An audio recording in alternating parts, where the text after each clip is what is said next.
بسم الله الرحمن الرحيم. الحمد لله رب العالمين، والصلاة والسلام على رسول الله صلى الله عليه وسلم وعلى آله وأصحابه أجمعين. يا أيها الذين آمنوا اتقوا الله حق تقاته ولا تموتن إلا وأنتم مسلمون. يا أيها الذين آمنوا اتقوا الله وقولوا قولا سديدا يصلح لكم أعمالكم ويغفر لكم ذنوبكم، ومن يطع الله ورسوله فقد فاز فوزا عظيما. فإن أصدق الحديث كتاب الله، وخير الهدي هدي محمد صلى الله عليه وسلم، وشر الأمور محدثاتها، وكل محدثة بدعة، وكل بدعة ضلالة، وكل ضلالة في النار. أبورغاندا، السلام عليكم ورحمة الله وبركاته. Wekitiibwa Allah subhanahu wa ta'ala tumwebaza era tumutendereza n'amatendo ge amalungi era amajjuvu. Oyo Allah tabaraka wa ta'ala akyatukuumidde ekyengera eky'obulamu. Obulamu kyengera bannange, bw'oba oyagala okutegeera nti kyengera, gendako mu malwaliro otunuulire abantu abaliyo. Waliwo omuntu nga yeetaaga bwetaazi kubeera nga ayinako ku busobozi obutambulako wabweru awo, naye wallahi nga tabwina. Ebbanga Allah tabaraka wa ta'ala lyamala nga akyakuwadde ekyengera eky'obulamu ekyo ng'okyakiina, fuba nnyo okulaba ng'okikoleramu ebyo ebinaggasa.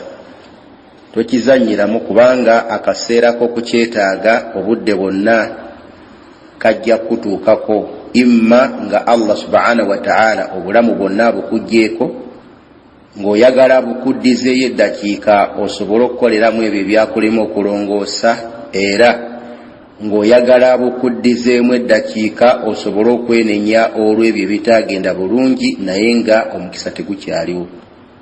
Oba Allah tabaraka wa ta'ala asobola okukuteeka mu bunafu nga tokyasobola kuba na bulamu mu ngeri ematiza. N'olwekyo mu mbeera zonna biidhinillah tusabe Allah tabaraka wa ta'ala abeere nga atuwa okukolera mu bulamu bwaffe nga tukyalina obusobozi, era Allah tabaraka wa ta'ala abeere nga akkiriza emirimu gyaffe. Baganda bange, nga tugenda mu maaso ne omusomo gwaffe ogwa fadlul islaami, olwaleero tuyingira mu mulyango Sheikh gwe yassaako omutwe ogugamba nti baabu ma jaa anna albid'ata ashaddu min alkabair, omulyango ogukwatagana ne okubanga nti albid'atu ashaddu min alkabair, nti omuntu yenna okukolera ku bintu ebizuule mu ddiini ekyo kyekisinga ebyonoono byonna ebinene. Anna albid'ata ashaddu min alkabair, okukolera ku bintu ebizuule mu ddiini abooluganda, ekyo kyekyonoono ekisinga ebyonoono bunene. Tutwala nnyo obudde okutawaana n'okuleekaana n'abantu okubalaga nti bannange bid'a kikyamu, naye abantu balowooza nti ffe tulumwa. Osanga omuntu ng'alwanirira okusigala ku bid'a nga tamanyi nti ekintu kyalwana okusigala nakyo, singa Allah amugerera n'afa nakyo, talina kalungi kagenda kusiŋŋana maaso ga Allah tabaraka wa ta'ala okuggyako obusungu. Kati bid'a bannange ekyonono kibi era kiteekeddwa okwewalibwa. Buli lwe basonga ku mulimo gwonna nti yo bid'a, muganda wange gwewali guleke, kubanga tolina bulungi bw'ogenda kufuna mu maaso ga Allah tabaraka wa ta'ala. Sheikh yagamba alayhi rahmatullah nti albid'atu lughatan hiya ash-shay'u al-muhdath ala ghayri mithalin sabiqin. Kibayita bid'a mu lulimi oluwarab kitegeezaamu ash-shay'u al-muhdathu, ekintu ekyagunjibwawo ala ghayri mithalin sabiqin, ekitegeezebwamu ekyo ki nga tekiri ku kifaananyi ekyekyo ekyakikulembera. Kitegeeza ki? Nga tekibangawo nga bw'olaba Adamu alayhi salatu wassalam ye muntu Allah gwe yasooka okutonda. Tewaaliwo mithaalun sabiqin, tewaaliwo kifaananyi kyakulembera kubaawo na kitonde ekiyitibwa muntu. Kibayita bid'a mu luwarab hiya shay'u almuhdathu, kyekintu ekyatandikwawo ekipya ekitabaddeewo ala ghayri mithalin sabiqin, nga tekiri ku kifaananyi ekyakulembera amakulu, nga tewali kifaanana nga kyekyo kyekyasooka. Mulimi oluwarabu kye bayita bid'a. ومن قوله تعالى era ne ekikuyamba okutegeera ekigambo ekyo yetteeka lya Allah ligamba nti badi'u samawati wal ardi ayyi anna Allah jalla wa ala khalaqa as-samawati wal arda wa awjadahuma min adamin. Amakuru nti badi'u samawati wal ardi, Allah subhanahu wa ta'ala yatandikawo amagulu musanvu wa kadhalika n'ensi. Ayyi anna Allah jalla wa ala, Allah subhanahu wa ta'ala khalaqa as-samawati wal arda, yakola amagulu musanvu n'ensi, wa awjadahuma min adamin, Allah subhanahu wa ta'ala naberanga yagatandikawo nagateekawo oluvannyuma lw'okubanga tegaaliwo. Kakati ekyo ekya Allah tabaraka wa ta'ala kubanga yassaawo amagulu musanvu n'ensi nga tebyaliwo, ekyo bakita albid'atu mu Luwarabu ng'olulimi. فالبدعة هي الشيء المحدث هذا في اللغة. Ekigambo albid'atu kitegeeza ekintu ekipya ekyatandikwawo, ekyo kiriwo ekityo mu lulimi Oluwarabu ng'olulimi. Wa amma albid'atu fi shar'i, wabula kibayita bid'a mu mateeka g'Obusiraamu era ekivumirirwa. Baganda bange mukiwulire ekyo kino insha Allah ta'ala. Bwe tuba twogera ku kigambo nti bid'atu, era nabbi wagamba nti inna kulla bid'a dalala, abatategeezamu albid'atu fi janibi lugha. Kubanga ebintu bingi nakati ebikyatandikwawo abantu era nga bya mugaso. Osanga abantu abalina okutegeera okutono ku ddiini, oba oliawo abalimu n'obukkiriza obutono, ng'asobola okugamba nti kakati n'okwazinira ku muzindalo bid'a nagyo mugijjeeko nno. Kwegamba alaga obujega obusookera obufundikira nga toyina na kipimo ky'osobola kubuwa. Kakati n'amasimu gajjeeko kubanga nazo bid'a eyentegeera nfu. Kye bayita albid'atu kyawulwamu engeri bbiri, albid'atu lughawiyya walbid'atu ash-shar'iyya. Kye bayita bid'a mu Luwarabu ng'olulimi ekyo kyo mamduhu, kiwaanibwa kirungi nnyo omuntu yenna bw'atandikawo ekintu nga kigenda kugasa abantu. Famathalan abantu babaddaawo batambuza bigere, kati omuntu n'ayiyaayo ekidduka nga kisobola okuyamba ku bantu okgenda gye balaga. Ekyo bid'a fi nahiyati lugha, Obusiraamu bukikubiriza era kwegamba kirungi tekina mutawaana.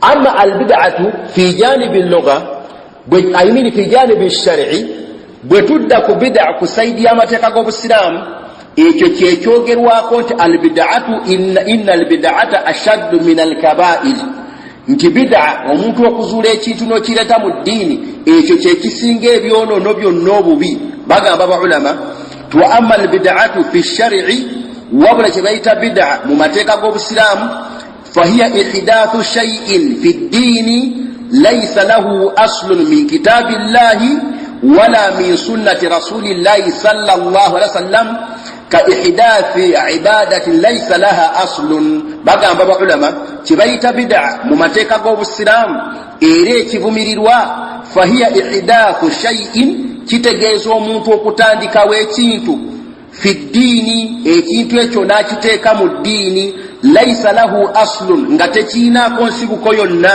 min kitaabillahi subhanahu wa ta'ala, mu Qur'an ekitiibwa nga bwe tunaakinoonya tetujja kukisangamu, wala min sunnati rasulillah, wadde mu nkola ya nabbi Muhammad mu bigambo bye ne mu bikolwa bye nga tetugenda kukisangamu, ka ihdathi ibadati laysa laha aslun, ng'omuntu bw'asobola okutandikawo ensinza yonna naye nga teriiko nsibuko yonna mu Qur'an ekitiibwa, nga teriiko nsibuko yonna mu sunna za nabbi Muhammad sallallahu alaihi wasallam. Lianna al-ibadati tawaqufiyya, olw'ensonga nti ibada zino zonna zemulaba za kupaakinga. Tupaakinga wa? Tupaakinga kwekyo ekyatulagirwa nabbi Muhammad alaihi salatu wassalam. Tetukkirizibwa kwongeramu wadde okukendeezaamu wadde fe okuyiyaawo ekyaffe ekyefaanaanyiriza ekya nabbi ne tukisaawo. Tuteekwa kutambulira ku kino ekyajjira mu Qur'an ekitiibwa, tuteekwa kutambulira ku kino ekyajja mu sunna za nabbi Muhammad. Buli lwe tuteekawo ekikolwa ekyaffe ne tukifuula ibaada, ekyo kye bayita bid'a. Mu mbeera eyo hiya ashaddu min alkaba'ir, kyekyonoono ekisinga ebyonoono obunene. Fala budda laha min dalili min kitabillahi wa sunnati rasulillah sallallahu alaihi wasallam. N'olwekyo bannange nekibeeranga buli ngeri yonna omuntu yenna ayagala okubeera ne ibaada yonna gyakola omuntu yenna ayagala okukola ekintu kyonna ng'okikolanga kusinza Allah tabaraka wa ta'ala kiteekwa okubanga kiriko obujulizi okuva mu Qur'an ey'ekitiibwa oba okuva mu bigambo by'omubaka Muhammad alayhi salatu wassalam. Wama laysa alayhi dalilun, ekyo kyonna omuntu kyaleeta n'atandika okukikolerako ng'agamba nti nno asinza Allah tabaraka wa ta'ala, ng'agamba nti kya mu Isiraamu naye nga tekiriiko obujulizi bwonna kuva mu Qur'an ey'ekitiibwa kuva mu sunna za Nabbi Muhammad sallallahu alaihi wasallam, fa innahu bid'atun مذمومة مردودة لأن الله سبحانه وتعالى أكمل هذا الدين.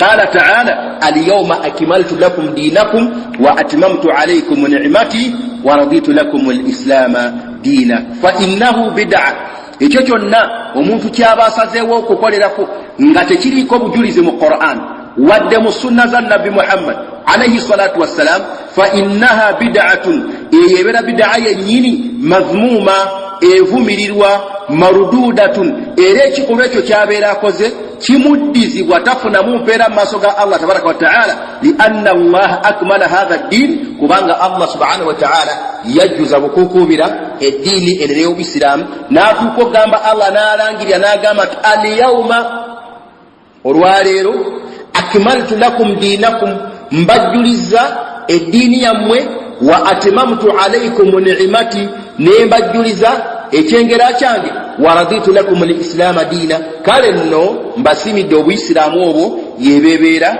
ensinza yammwe. Fa akhbara subhanahu wa ta'ala annahu akmala ad-diina qabla wafati an-nabiyyi alayhi salatu wassalam. Allah tabaraka wa ta'ala nabeeranga yatugamba nti yajjuza eddiini eno buyisiraamu nga n'omubaka Muhammad alayhi salatu wassalam tannaba kufa. Fama tuwuffiya rasulullah illa waqad akmala Allahu ddiina lil umma. Owekitiibwa Nabbi Muhammad sallallahu alayhi wasallam teyafa okujjako nga Allah azza wa jalla amaze okujjuliza ummeene ey'obuyisiraamu, obusiraamu eddiini ng'agijjuza. Fa ayu shay'in ba'da dhalika muhdathun fa innahu mardudun. Nolwekyo nekibeeranga fa ayu shay'in ba'da, nekibeeranga ekintu kyonna ba'da dhalika, oluvannyuma lwa Allah okulangirira nti eddiini busiraamu ejjudde, muhdathu, ekizuulwawo omuntu n'akireeta n'akissa mu buyisiraamu, fa innahu mardudun, enannyini kyaviiramu awo ng'ababudde omusota, kimuddizibwa, talina kyafunamu. Kama qaala alayhi salatu wassalam, nga bwe yagamba owekitiibwa Nabbi Muhammad alayhi salatu wassalam nti man ahadatha fi amrina hadha ma laysa minhu fahuwa raddu, oyo yenna atandikawo ekintu n'akireeta n'akissa mu Isiraamu, ekintu ekyo nga tamaze kukifunako ndagiri yonna kuba gye tuli, yagamba Nabbi Muhammad ekintu ekyo kimuddiza. Oluganda nze nina okwewunya kunene, abantu bafunvubira tulina emirimu mingi egyasomesebwa Nabbi Muhammad, wallahi nga bw'okola omulimu ogwo gujjuddemu empeera ezitagambika. Tunuulira Nabbi Muhammad yatugamba alayhi salatu wassalam, n'atubuulira obukulu bw'okusiiba olunaku lw'ebbalaza n'empeera omuntu zafuna. Naye weewuunye, Nabbi yabuuzibwa nti lwaki olusiiba, n'agamba nti olw'ensonga nti kwe nazaalirwa. Omuntu yenna abeera asiibye olw'emmande asonyibwa ebyonoono ebitamanyiddwa muwe, naye omuntu alolekawo n'agaana oddusiiba, n'omusinkana nga kyalaba nga kyekisingamu empeera ye mawuledi, ne bazina, ne babuukabuuka, ne batuuyana, ne beeyagala, ne bakyakala, ne bagaa tukoze eddiini. Naye nga bw'omubuuza nti mu baatukulembera basahaba abaatusinga okwagala Nabbi Muhammad n'abaatusinga okutegeera ebigambo bye, ani yakukola ku mawulidi? Wallahi nga talina, nga talina, nga tayinza kumukugamba, wabula kyakubuuza mu ngeri y'obujega nti okusanyuka olw'okubanga Allah yatutumira Nabbi Muhammad kiri ekyo, ng'alowooza nti awangudde, ng'alowooza nti bwe bujulizi ne Allah bw'ali bamubuuza kyagenda omugamba, n'atamanya nti afiirwa. Kakati omuntu yenna ajja n'ekintu ekisuule mu Isiraamu ekitaasomesebwa Nabbi Muhammad alayhi salatu wassalam, ekitaliiko obujulizi bonna mu Quran agambye owekitiibwa alayhi salatu wassalamu fahuwa raddun, ekintu ekyo kimuddizibwa, talina bulungi bwafuna mu maaso ga Allah tabaraka wa taala. Alayhi amuru, bagamba baulama nti ombaka yagamba twafi riwaya man amila amalan laysa alayhi amruna fahuwa raddun, oyo naakolera ku kikolwa kyonna nga takifunyeeko ndagiriro okuva gye kimuddizibwa. Baulama riwaya ezo bbiri bazaawulamu. Bagamba nti riwaya esooka nabbi yagamba nti man ahadatha fi amrina hadha ma laysa minhu fahuwa raddun, eyedda ku muntu ono abeera aleese ekintu n'akissa mu ddiini, nti oyo yenna agunjawo ekintu n'akiteeka mu busiraamu nga si kyamubo kimuddizibwa. Eyo riwaya bagizza ku muntu oyo atandikawo ekintu ne bwabeera nga tayise bantu kikoleraku. Kati riwaya eyokubiri egamba nti man amila amalan laysa alayhi amruna fahuwa radd, eyedda ku muntu ono akolera ku kintu kiyasingana nga kyazuulwawo. Nabbi yagamba nti oyo yenna akolera ku kikolwa nga tekiriiko bujulizi buva gye tuli, tekiriiko bujulizi kuva mu Qur'ani wadde mu sunna, tafunamu. Nekibera nga tewali ku kigambo kya bid'a, muntu wonna wasobola kwekweka n'agamba nti nze saazuula. Mujarradu kaunuka, okubeera ng'okolera ku kintu kyegambibwa nti kizuule kya mu ddiini, ekyo kyokka kikumala okuba ng'ozudde mu ddiini, kikumala okuba ng'okoledde ku kintu ekizuule, era omulimu ogwo gw'obeera okoze mwana wattu tofunamu bulungi. Marududun alayhi, ekintu ekyo kimuddizibwa. Faman ahadatha fi amri nabii sallallahu alaihi wasallam aw amila amalan laysa alayhi amru rasuli, oyo yenna agunja mu nsomesa ya nabbi Muhammad alayhi salatu wassalam. Amakulu nabbi alina bye yasomesa. Bwe nojja n'oteeka ekintu mu Buyisiraamu nabbi kyataasomesa n'otandika okukubiriza abantu okukikolerako, ne bagamba nti kino kyogamba abantu nabbi yakikola. Famathalan nga bw'olaba edduwa y'abafu, edduwa eyo gye mulaba ey'amakumi 40 oba ey'ennaku emmeka gye musoma, omuntu ng'afudde ne muvaayo ne mukuŋŋaana ne mujja ne mutuula ewuwe, obubaani ne mubuleeta, Qur'ani ne muzijjayo, nti muzze kusabira mufu. Omukolo ogwo ogufaanana bwe gutyo kaifiye teguli mbikolwa bya nabbi Muhammad wadde ebigambo bye, wadde ebigambo by'abasahaba, wadde ebikolwa byabwe. Nabbi Muhammad alayhi salatu wassalam yafiirwa abantu abaali mikwano gye nnyo, basahaba abaali ab'eŋŋanda ze abaali ow'okumpi, naye tetufunangayo olunaku na lumu kyowekitibwa nabbi Muhammad yakuŋŋaanya basahaba, yakuŋŋaanya abasiraamu n'abagamba nti olwaleero tugenda kusoma edduwa ya gundi. Yafiirwa Khadija radiyallahu anha, nabbi yali amwagala nnyo mukyala w'oyo. Aisha nga bw'agamba radiyallahu anha, nabbi yatuukanga n'okukwata n'okusala embuzi. Bwe yasalanga embuzi oba endiga, nabbi n'asaddaakira ku bantu abaali mikwano gya Khadija olw'okumwagala. Yamujjukiranga n'amwogerako n'emikwano gwe nnyo. Nabbi yafiirwa Hamza yali kitaawo muto, n'abasahaba basigadde, naye nabbi Muhammad alayhi salatu wassalam takuŋŋaanyanga ku bantu n'abaga tugenda kusoma edduwa ya gundi. Kati gwe bw'ojja, nga bwe nawulidde mukadde wange Dr. Ahmad Kisuule, gwe bw'ojja n'otandika okunyoola amateeka g'obusiraamu amatu ng'oyagala okugatunuza ku nsonga yo gwe gy'owulira nga gy'otebenkererako, tekikifuula nsonga ntuufu, oba otegeeza nti nabbi okubanga teyakuŋŋaanya basahaba kusabira bafuuba edduwa, kati gwe wasinga nabbi okutegeera obusiraamu, gwe wasinga nabbi okutegeera obusiraamu. Ago amateeka ge nawulidde Dr. Kisuule asoma nti mwajja okusoma edduwa ey'okukuŋŋaanya abantu, ago amateeka gakka ku nabbi Muhammad ye yakusinga ogategeera era yagakolerako. Naye tubuulire yetteeka limu ku mateeka Dr. g'ogenda osoma ng'ogamba abantu nti mujje okusoma okwabya olumbe. Tubuulireyo nabbi Muhammad yasinziira ddi ku tteeka eryo n'akuŋŋaanya abasahaba ne basoma edduwa, era yali yaani? Okwo kubeera kuzuula mu Buyisiraamu. Ekikolwa ekibi kiba tugamba baulama kyekibi okusinga ebyonoono ebisigadde. Batugamba bakadde baffe kinolwekyo omuntu afaanana bw'atyo fahuwa mardudun ala sahibihi, kikolwa ekyo nanyini kukikola kimuddizibwa, tafunamu empeera mu maaso ga Allah tabaraka wa taala. Wa in kana sahibuhu hasna niyya, ne bw'abeera nga nanyini kukolera ku bid'a, wallahi ng'alongoosezza enniya olulongooso olutagambika wa yuridu al ajra era n'abeera nga yeetaaga mpeera mu maaso ga Allah subhanahu wa ta'ala fahaadha la yusawwighu al bid'a walau hasuna qasda swahibuha. Ekyo ekintu kyolaba ekyo ekyokulongoosa enniya tekisobola kuddira bid'a negifuula nti eri jaiz. Ne bw'olongoosa enniya muisiraamu munnange, ne bw'olongoosa otya enniya n'olaga nti enniya yeerongoose nnyo fahaadha la yusawwighu al bid'a, ekyo tekiyinza kufula bid'ayo kubeera nti neri jaizi walau hasuna qasdu sahibihi, nawakubadde ng'omuntu alongoosezza ekigendererwa kye au nawa biha taqarrubu ila Allah subhanahu wa ta'ala, oba okubanga bid'a yeeyo amaliridde okubanga mwagenda okuyita asemberere mu maaso ga Allah tabaraka wa ta'ala, naye olw'okuba nti oli ku bid'a wallahi tofuna mulungi maaso ga Allah, temutawaana.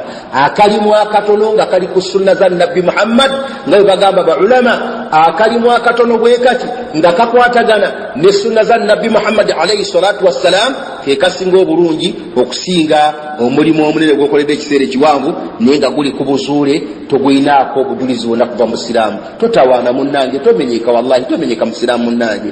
Allah yennyini agenda okukusasula empeera y'emirimu gy'okola yeyatuma nabbi Muhammad, era nabbi n'agamba toyongera ku byenkugambye, toyongera ku byenkugambye ate togendeeza akutuusa bakola bagamba nti omuntu okwongera mu mateeka g'eddiini kale waakiri kakendeeze bw'abanga alemereddwa, kubanga kino kyaba akendeezezza abanajja bajja kukijjuza. Naye omuntu okwongera mu mateeka g'eddiini kye kibi, olw'ensonga nti kasita oteeka bid'a emu busiraamu waliwo sunna emu ebeera ezikirira, ebeera esaanawo. Nekyo sheekh atugambye nti walau nawa biha attaqarrubu ila Allah, nawakubadde omuntu yabeera alongoosezza enniya ng'amaliridde okuyita mu bid'a ye asembere newa Allah tabaraka wa ta'ala, naye tafuna mu maaso ga Allah. Waqala hadhihi ziyadatun khairu, mwatu bakwewunyisa batuuka n'ogamba nti hadhihi ziyada khairu, eno ennyongereza nnungi.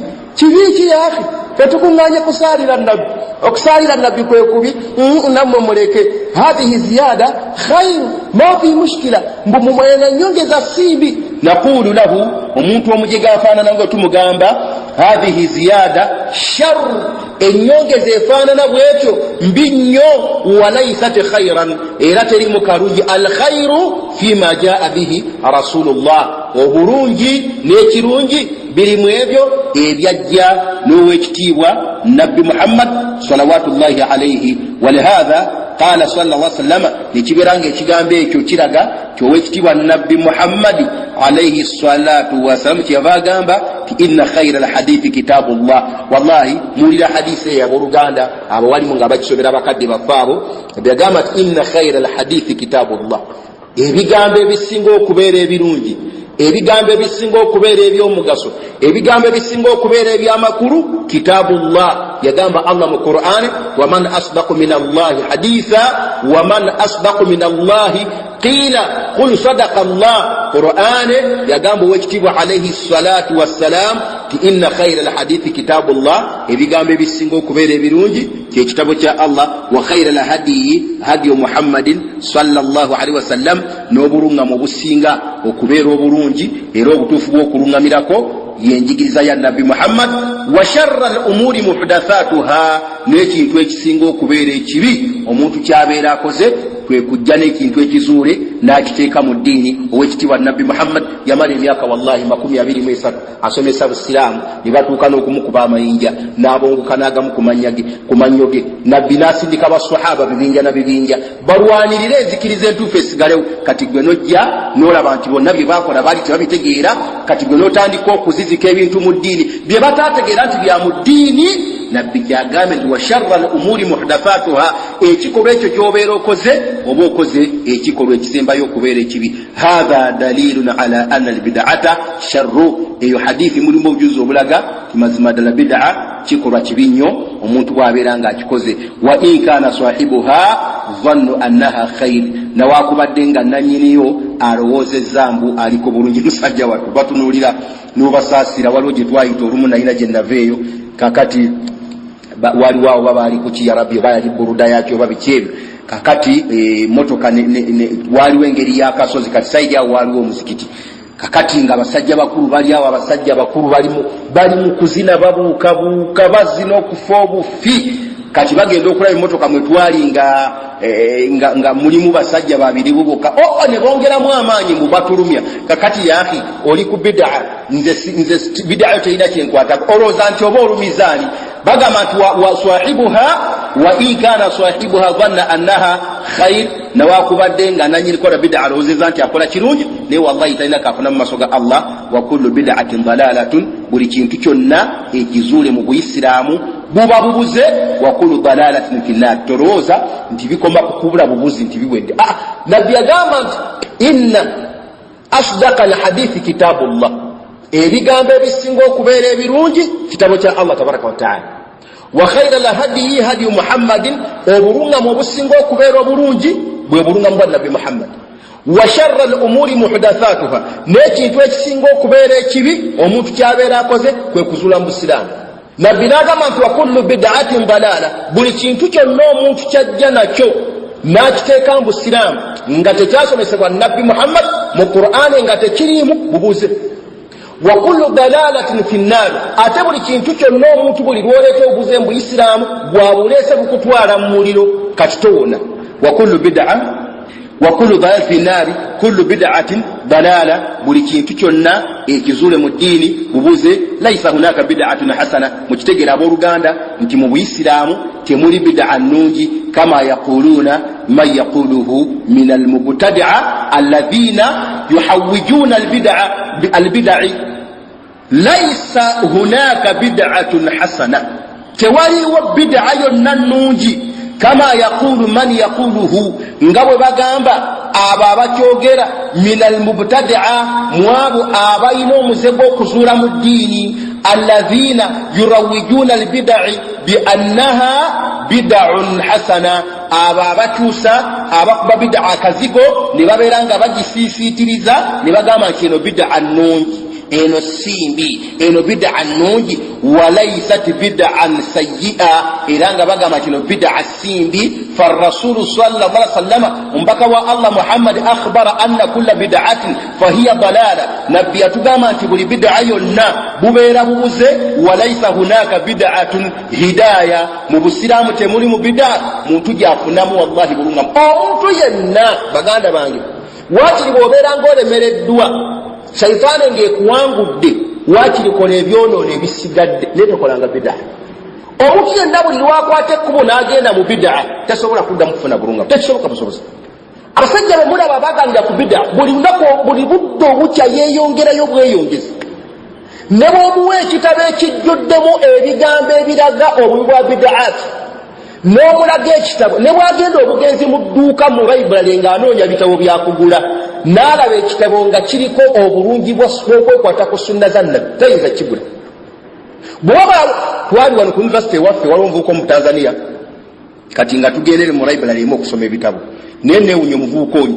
nga mu kifo ky'okunoonya ebitabo ebigasa anoonya obutabo obutaliimu magezi weebwefulukutana bwagula namubuuza nti omujja muki naye nga genda okwetegereza nga musajjatu bid'aati zamusensera yenna kati sheekha atugamba nti walayisa hunaka bid'atun hidaya au khair tewaliwo bid'a yonna nga mulungamu tewali bid'a yonna muntu gyakwata n'afuna mulungamu falau kanat hadhihi al-a'malu khairan la shara'aha Allahu jalla wa ala emirimu gyonna gye mukola egyo emizuule mu ddiini giba kubanga girimu obulungi nga Allah agimanyimu obulungi obw'oluganda la shara'aha Allah subhanahu wa ta'ala yaligiraalise n'agisaako amateeka liibadihi n'alagira abadde okubeera nga bagikola fa inna Allah jalla wa ala olw'ensonga nti Allah subhanahu wa ta'ala lam yatruku shay'an fihi khairu lilibadi teyalekayo kintu kyonna nga kirimu obulungi obudde eri abaddu